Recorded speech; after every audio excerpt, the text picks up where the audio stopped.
한국 수영의 대들보 박태환 선수가 금지 약물을 투약했다는 충격적인 소식이 전해졌습니다.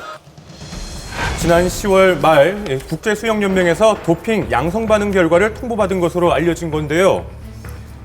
지난 7월 아시안게임을 앞두고 한 재활병원에서 척추 치료를 받은 박태환 선수. 이 병원에서 2013년부터 무료로 검진을 받아왔다고 하는데요. 당시 척추 치료가 끝난 후 담당 의사로에게 주사 한 대를 맞았다고 합니다. 박태환 선수 측은 이때 맞은 주사가 도핑 테스트에서 문제가 된 것이라고 사실을 인정했고요. 자, 이 주사 어떤 주사인가 했더니 남성 호르몬 성분이 포함된 네비도라는 주사였습니다. 이런 계통을 이제 스테로이드라고 우리가 말하는데요.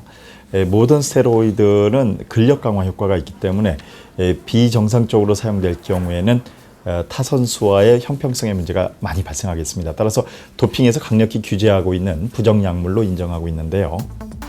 간단한 검색으로도 네비도가 금지 약물인 것은 확인이 됐습니다.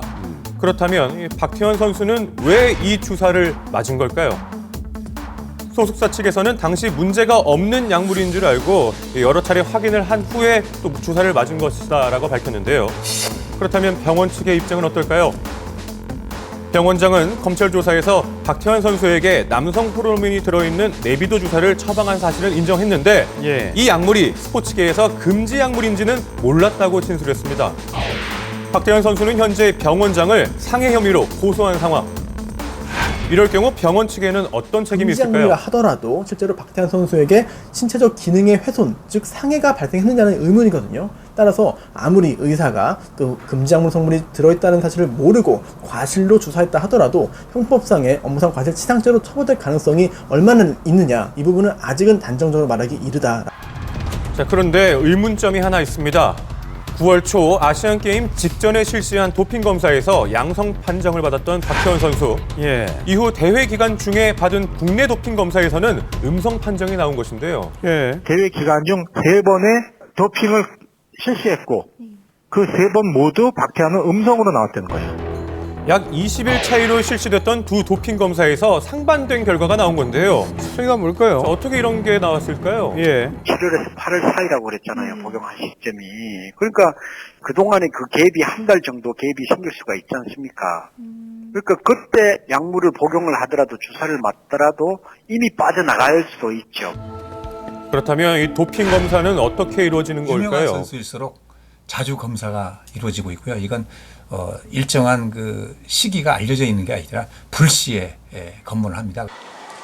선수가 실수로 금지 약물을 투약하면 어떻게 될까요? 모르는 게 안 통해요. 그 선수가 완전히 책임을 지게 돼 있어요. 모르는 게 안 통한다. 그렇습니다. 세계 도핑 방지 규약에는 금지 약물 투여에 대한 책임이 전적으로 선수에게 있다는 내용이 명시되어 있습니다. 때문에 2016년 브라질 리우 올림픽에 박태환 선수가 출전하지 못할 수도 있다는 관측이 나오고 있는데요. 내년인데요. 현재 수영연맹은 그야말로 비상사태입니다. 아니, 근데 걱정이네요. 이건 지금 굉장히 쇼킹한 얘기죠, 지금. 내년에 리우 올림픽이 있는데. 박태환 선수가 지난 아시안게임에서 땄던 메달도 위험해지고 있는데요. 당연히 기록도 인정을 못 받고 기록도 인정을 못 받으니까 이제 메달도 당연히 회수가 돼야 되는 것들이고. 지난해 5월 이와 비슷한 일이 있었습니다.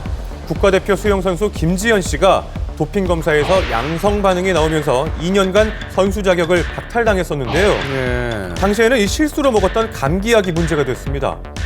믿었던 의사분이 자기가 확실히 아는 것처럼 또 얘기를 하셨기 때문에 것까지 다 또 저는 체크를 해야 그거 되는군요. 단순히 그것만 믿고 그 약을 먹었는데 그 약이 또 그 금지 약물이 있었던 거죠. 중국의 수냥 선수도 지난해 5월 도핑 테스트 양성 반응으로 3개월간 선수 자격이 정지된 적이 있습니다. 그렇다면 금지 약물에 대한 징계를 받지 않는 경우도 있을까요? 치료용으로 사전에 신고를 하거나 뭐 이런 처방전 받은 것들을 미리 해놨더라면 무게가 좀 약해질 수도 있고 좀 면제가 될 수가 미리 있는 신고를 거죠. 하면요. 박태환 선수의 징계 여부는 다음 달 27일 국제수영연맹 청문회에서 결정이 될 예정입니다. 부디 박태환 선수의 2016년 브라질 리우 올림픽 출전의 꿈이 허무하게 사라지는 일은 없기를 바랍니다.